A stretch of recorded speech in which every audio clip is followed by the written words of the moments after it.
we go. Let's see if my internet will last this whole time. And you know what I'm going to do? I'm going to also just record this on my computer so that if this cuts out, then at least I'll just have it on my computer and I'll post it in the comments. Okay. My name is Alexandra Loves. How's it going? Some of you know me. Some of you are new. If you're meeting me for the first time, I teach anti-racism from a spiritual perspective. And that just means from within. It doesn't have anything to do with religion. And I believe that if you are interested or curious about these subjects, then there's something inside your spirit that is drawing you towards these subjects because you have the answers, you have solutions, you have the healing space inside you. Yes, we're in a system that doesn't want us to get involved with anti-racism, doesn't want us to get involved with justice and equity because the system depends, all of our systems depend on us being small and detached from our spirits and not challenging systems that feed off of our souls and our bodies and us being cogs in its machine. So that's a little bit about me. You can always check me out on YouTube and Facebook, Alexandra Loves or Alexandra Lewis. Welcome if you are new. If you already know me, say hello. Hello in the comments. Hi, how's it going? Big love. I love all of you. Okay, so let me talk to you today about the subject of many subjects, but the subject of genocide.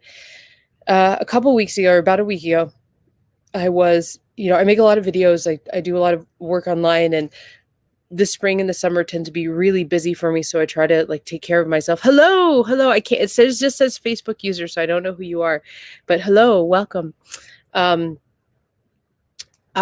try to give myself a little time outdoors, a little time to just, I have the privilege of being able to take a little time off and just breathe and not be so present and accessible online, because I always have a lot of stuff going on in the spring, the summer. And so I was kind of signing off, get to take May off and everything. And boom, I start getting messages. I start seeing in my threads about what's going on in Palestine, the terrorism in Palestine. I start seeing more about Colombia, which for some reason was a blip on my screen. I don't know. It's the protest against police brutality. I don't know why it was such a small blip on my screen, but all of a sudden it became very aware. I became very aware of it. Also, I'm planning a trip to go to Puerto Rico to be with some friends. And I've been talking with those friends for over a year about the things they've been fighting for, the genocide that's been going on there, that they've been fighting for forever, it seems like. Also, I'm very blessed to have friends who are from all over the world. So I'm all of a sudden, the things that they were talking about going on in Tigray and shout out to Dima Mahmoud, Sudan, all over the continent of Africa, our borders in the United States, not to mention what's going on here right now with Black Lives Movement, what's going on in the Asian and the Asian community here. So I don't know. This is so challenging to talk about because I have so many things I want to say, especially when it comes to the conflicts happening in Palestine. I grew up only hearing about Palestine that I can really remember. And then when I moved here, I started hearing about Israel. And every time I tried to enter the conversation, and really not entering the conversation saying it's this or it's that, but just trying to understand the explosions that happened between people. It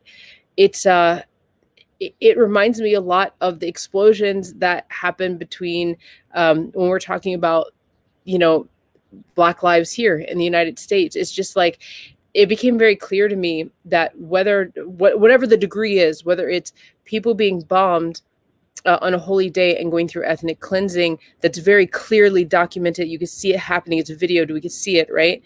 and the slow progression of the same thing happening here with Black people, whether redlinings of neighborhoods, the school to pipeline systems.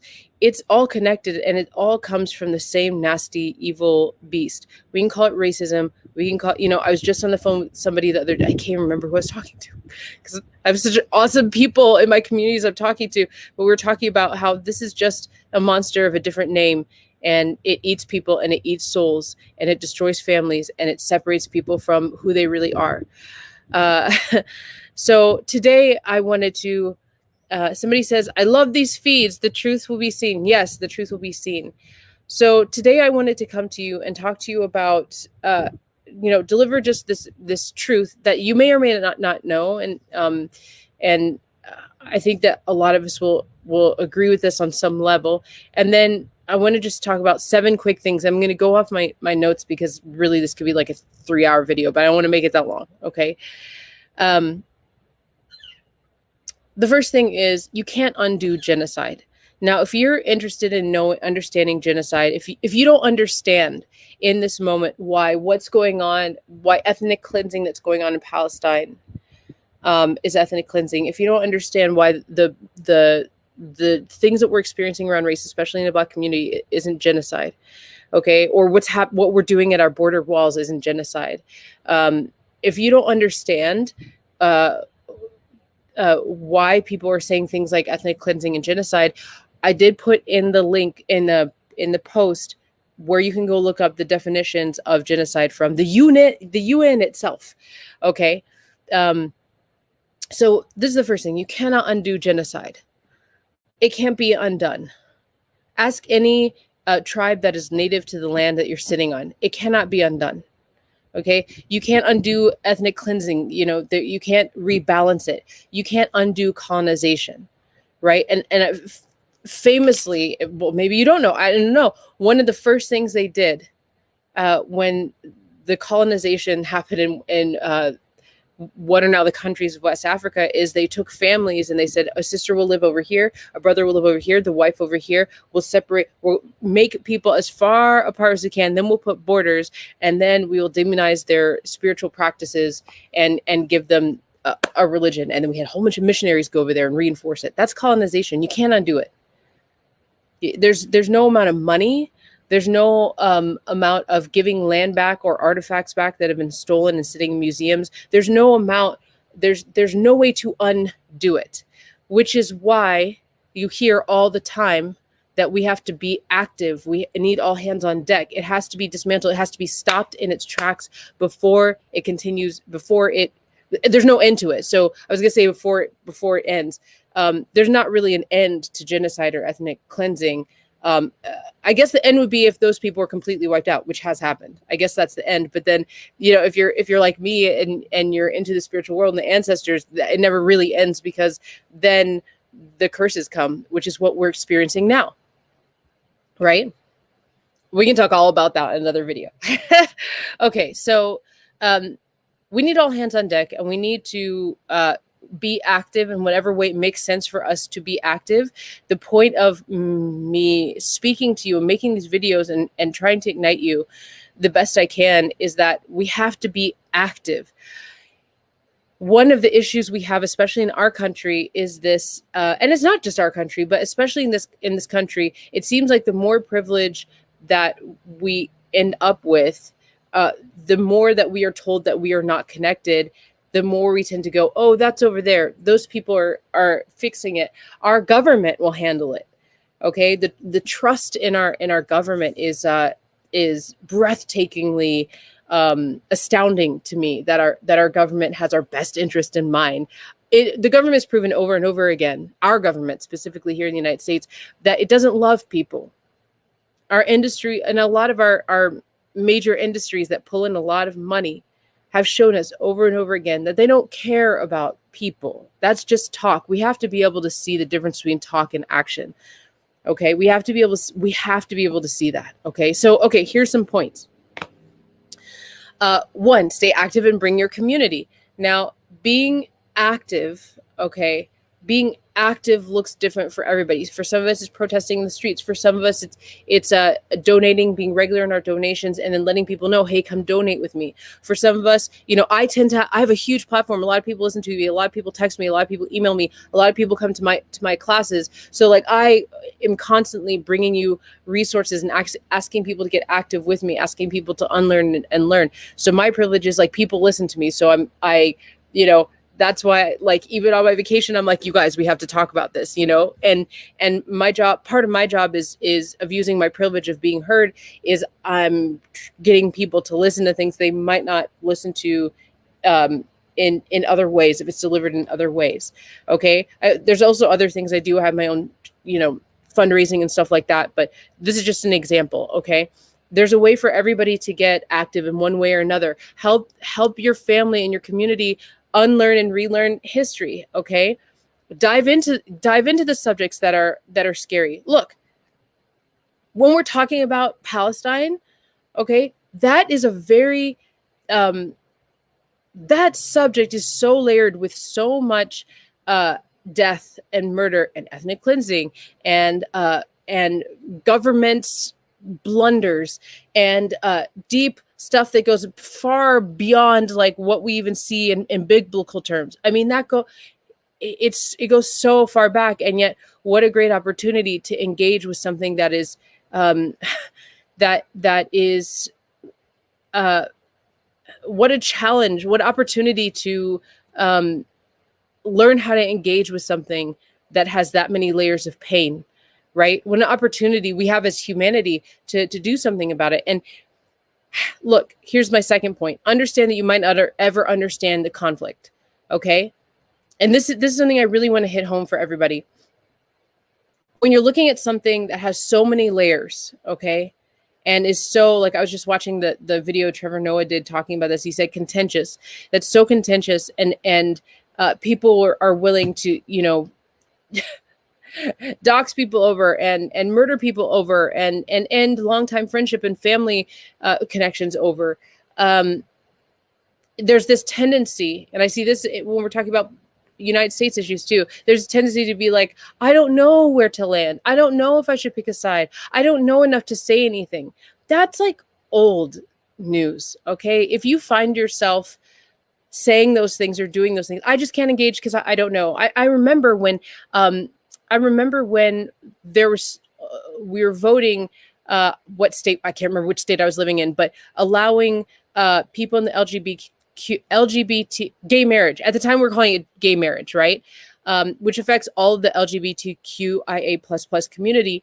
And I remember my friend saying like, oh, and she was a straight woman. She said, yeah, I don't really have a horse in this game. She thought it didn't affect her. I don't have a horse in this game. I shouldn't speak. And also, I don't live that life, so I shouldn't say anything. Look, there's a difference between knowing when and where you're in an appropriate situation to speak and speaking at all. And not speaking at all and not taking action at all is what I'd like to snuff out, right? You might not go to a forum in that situation where it's the LGBTQIA community, and they're the stakeholders, and they're the ones running that community and whatever that discussion is. You might not want to stand up as a straight person and say, well, this is how it affects me. That's not that might not be appropriate, but to use your voice in other ways when you're sitting with your friends who don't know anything about it, when you are speaking as an ally or an accomplice on behalf of the stakeholders of that community, when you're in personal conversations and you've established some sort of standards and boundaries about the conversation, yeah, you use your voice and you take action. You take action with your vote, you take action in other ways. So, and this idea of, I feel that too. I feel that part of me that's like, God, I don't even, when it comes to anything that has to do with Israel, Palestine, I don't even know, like, I don't, you can see it in me. Like, it's very difficult for me to engage. However, and this is what my suggestion is to you, take a step back and look at your values, okay? And let your heart lead and your brain work. Stop thinking of it as picking a side. I'm with the Israelis, I'm with the Palestinians. Think of it this way. How do I feel about ethnic cleansing and genocide? Am I aligned with genocide? Am I unaligned with genocide? Do I want to be someone who sits by and lets the genocide happen? Do I want to be someone who supports people who are obviously performing genocide and ethnic cleansing? Start going with like the values that are deeply inside you. Okay. Now, some people might saying like, oh, that is picking side. I actually don't care how you phrase it for yourself. What I'm concerned with is if you are for genocide or against genocide, find out where you stand and then take action upon that. So we at least know, we at least, so that we have power behind the things that we're trying to change in this world. I guess is the best way I can put it. So yeah, that right there is a good solution for I don't know what to do. I don't know enough. It doesn't really affect me. Go to your values, go to your heart and decide, is the obvious and the documented and the clear police brutality in the United States against Black people and the prison, the pipeline system, which has been obviously documented. And by the way, the politicians who created that have admitted that they understand that they created that. Okay, these aren't like thought pieces. Okay, these are things that are evidence. These are things that can be they're documented and they can be proven, and they are right there and they are still happening. If your response is, but all lives matter, to when people are talking about this, if your response is yeah, but we experience bad things too, then take a step back and think of your values. If it's hard for you to be like, to look at Black people and engage with them as Black people are having this problem, then take a step back and decide for yourself. Am I someone who supports this type of police brutality and inhumane behavior by a system of force in our country, or am I against it? Start there. Start with your values. Start with what's in your heart. Okay? That will make it clear of where you put your energy. If you're watching my videos, you probably are going to be aligned with no, I don't believe in police brutality. Right? So, okay. So understand that you might never understand all the layers of conflicts, and then go to like your values. Okay? Go to what you're aligned with and what you're not aligned with, and act from there. Okay, 3, seek out sources of culture, news, history that you would not usually engage with. Okay, you can't get all of your news about what's going on in India from Bill Gates or a system or a system like a news system that is in cahoots and their money is tied in with Bill Gates. Right? You have to start seeking, and it's so easy to do now. You're gonna have to work. I put out resources. You probably know other people who are activists or people who are unlearning and learning on this journey, who are posting different types of news sources. Do a little work. It's not going to kill you. Okay, do a little work to find different sources on Instagram, on social media, on the web pages, in communities around you. Okay. Seek out different sources of culture, news, and history that you wouldn't usually engage with. If it feels like it's too much for you, seek artists that are seek artists that are indigenous, seek out artists that are from a different culture than you are, that are actively talking about their experiences. One of my favorite artists I followed for a while when I was in college, I don't think she has an online presence, but this is back when everything wasn't online. And I had no idea about the genocide that happened of the Armenians in the area from Turkey, right? And so she did. This is, I wasn't as immersed in these subjects as I am now, but at that time I had no idea that this was even a thing that existed, right? Why would I? Because we don't like to talk about genocide. We don't like to talk about the wiping out of or the ethnic cleansing of people. We don't like to talk about those things, and we don't like to acknowledge that we might have some responsibility in changing that, right? And so I used to go to all of her performances and everything. I can't remember her name now. I'm going to try to get back in touch with her, but she did this whole beautiful art piece on what that was. And because it was coming from like this cultural artistic perspective, I was able to receive the information and then engage with it. So not just seeking out news sources, but also cultural happenings. People talking about cultural history. Follow Beto Torrens, my brother, my friend in Puerto Rico, talking about the history of colonization um, and art and revolutionaries and bomba in Puerto Rico. You're going to see more of him on my page soon too, because I'm going to go and visit. I'm going to get him to talk to us as much as possible, and he's going to love it. Okay. 4, learn about tactics and behaviors of manipulation, colonization, and psychopathy. Friends, let me tell you, teaching anti-racism from a spiritual perspective is one leg of my work. The heart of my work is working with women to create their lives by being who they are. And a lot of that work, a lot of people I was attracting are empathetic, very powerful women who have dealt a lot with manipulation and psychopathy. And I have myself. Okay. And manipulation and psychopathy is also part of colonization.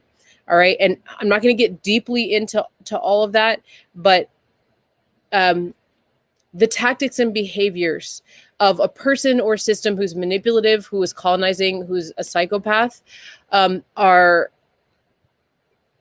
devastating to the spirit, can wipe out communities.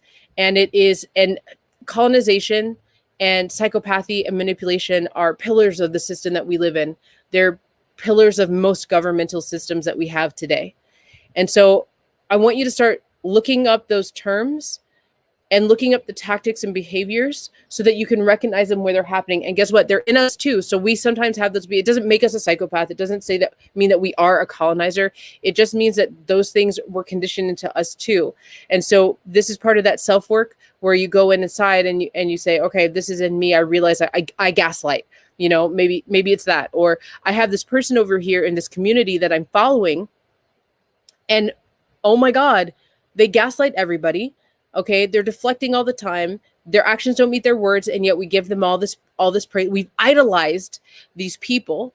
So why are we following this person, right? When we can, as a society, understand and start, hopefully soon, critical masses rejecting these behaviors and these tactics, we're going to find out how deep and insidious it is in the powers over us. And we're going to, as people, it'll start being our culture to reject, to snuff out, to not vote for, to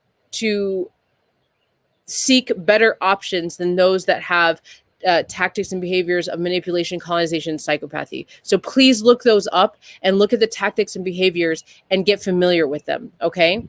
5. I have 7. So this is 5.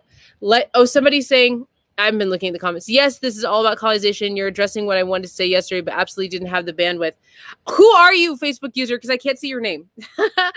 Or your amazing eloquence or patience. Well,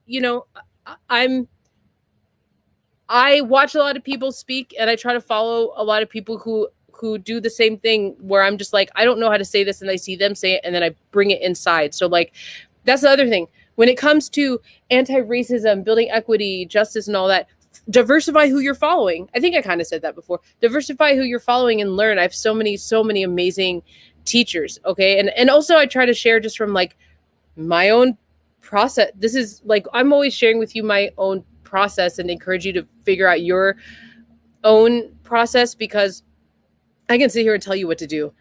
I can sit here and say what's right and what's wrong, but ultimately none of it matters until you decide what's right. I mean, I like to say what you're aligned with and what you're not.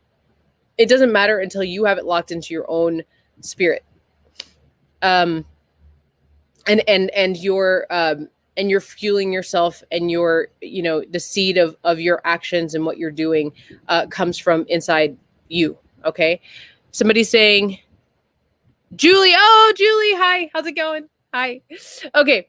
So 5 is let your heart and let your brain work, coming from a spiritual place, meaning just who you are within, who you really are.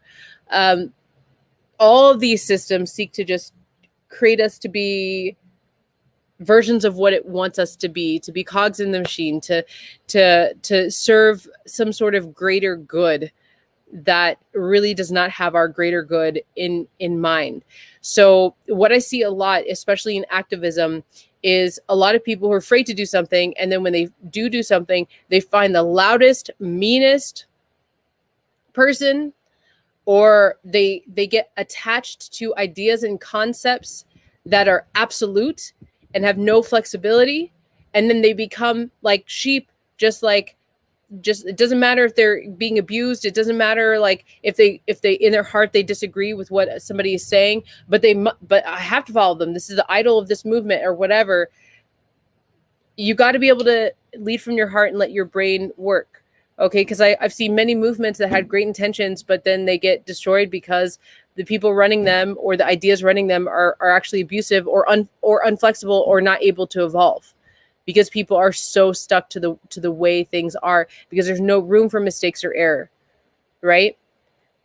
Because people haven't dealt with with trauma in a way that they can be really effective. Instead, they're just like spewing their trauma out on everybody else, right? Okay, number 6. If you have privilege, use it. I think I talked about this already. If you have some sort of privilege, use it. It's a power to have privilege in this world. Okay, we all have some sort of privilege in some way, but especially if you're talking in the terms of, like, say, race, for example. If you are a white person, you have some privileges that a lot of us don't have. Use it powerfully. Use it to be a accomplice. Use it to be an accomplice to somebody. Use it to be an ally in a moment. Use it to motivate your community, who you can see is talking the talk. I want to do something. I want to be a part of the change. But then they're doing nothing. Okay. Oh, there's butterflies out here. I haven't seen butterflies in a long time in Portland. I love that. Use your privilege. It really is a power. Okay. That's something that I think is so insidious about our system and the way things are communicated to us, is that there's so much going on. It seems like there's never, especially in the last like 3 years, it seems like there's just not relief, right? It's just like, oh, now there's a bombing. Now there's a mass shooting. Now in my neighborhood, I just realized like what's happening in our school systems to people of color. Now, oh my God, now it's I didn't know my uncle was racist. Now they're, whatever. I just realized that actually this thing that Alexander's talking about is genocide, and I'm horrified. Whatever. Okay. Whatever. It just seems to not be letting up on that. Okay. Well, you could use your power to create some relief.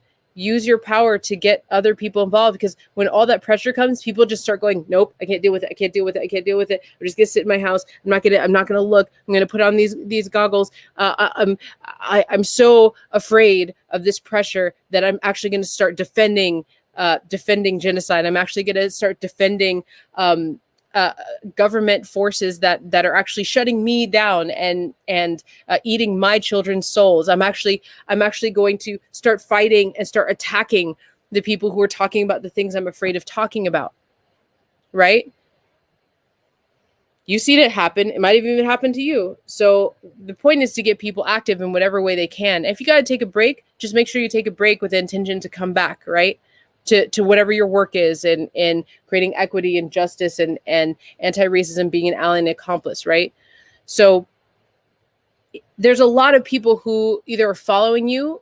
It doesn't matter if you have a big following or not. There's a lot of people who are watching you move. There's a lot of people who are in your community who just need to hear one other person say, I'm going to go to this event that talks about what's happening in India and learn. They're just looking for one person to say, like, I've decided to donate monthly to Equity Labs, okay? Which is, by the way, in my post of this video, you can follow them. I'm going to donate once a month to Equity Labs, and I'm going to talk about like what they're doing and everything. They're just looking for one person in their community to be like, I can do that. That's something simple I can do. Sure. Yeah, I can do that. You have power, and if you have the privilege where you are in a position where you can be heard, then use it. Why wouldn't you?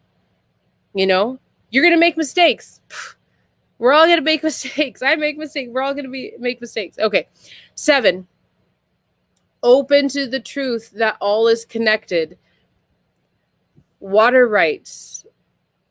What's happening at Standing Rock, yes, is connected to what's happening in Colombia with the protest against police brutality. Yes, is connected to the femicide happening in Turkey. Yes, which is connected to LGBTQIA++ rights in West Africa. Yes, is connected to the police brutality on the streets here in the United States. Yes, which is connected to how we are governed, how Black women's hair is legislated on. It's all connected. And I'm just asking you to open to understanding that. And I'm asking you to understand that and to start maybe embodying that truth. It is all connected. We can't always all be the ally and accomplice for every single situation all the time, every day. That's impossible. We can't do that. But start understanding that it's all connected, because when we embody that, we start to act just in our daily lives different. We start to educate ourselves differently. We start to develop a sense of empathy that we may not have had at that depth before. Okay, those are my 7 tips. The last thing is this. This right now, what we are experiencing from my perspective, is we're in World War whatever. I was saying World War III before because of like a colonized history, right? But I decided to drop that. This is a war. We're in a war. It's spiritual war, psychological war, and everything that has been created from the seed of evil, from the seed of the abomination of nature that is racism, white supremacism, colonization, whatever we want to call that evil, nasty beast. All that is being revealed. All of it is splitting apart at the seams because it's not sustainable. Okay. And at the seed of when all of those things happen, right? So when people are ripped from their lands, when they're colonized, when they're when a supremacist religion comes in, or food is taken away, or we start trying to own seeds or prevent people from feeding themselves, right? What that initial sort of action is to separate people from their practices and their spirituality and their connection to the earth, to the land, to the water, to their ancestors, to spirit, to who they really are. And so I can tell you here right now that the most important work that anybody will do, especially here in the United States, because we don't have a culture that's surrounding this, the most important work that you will ever do, and it's so important to get on the wagon now, do it now, okay, is to find out who you are, seek out your ancestors, get in touch with your bloodlines, be responsible for the designation you may have been given from the colony, in that you might be classified as white, and that means you do have privileges, and that means there is a structural system that is built around your success. Okay, be responsible for that, but also know simultaneously at the same time that that is not who you are. Find out who you are. Find out your blood. Find out your ancestors. Connect to spirit. Connect to earth and the water. Use your fire. Change the air. Okay, that's it. That's all I wanted to say. Thank you for being here. I love answering questions in the comments, even if you're watching the replay. As always, you know I draw strict boundaries, so I always delete like fights that are going nowhere and you know, people patronizing and bullying each other. Last thing is the resources I have in this video, posted in this video. This week I'm gonna add a few more, because there's a few more I want to add. I just didn't have a chance yet. And of course, you can always share. Thank you for the hearts, thank you for the likes, and thank you for being here. Mwah, mwah, mwah. Blessings to you all, and happy spring.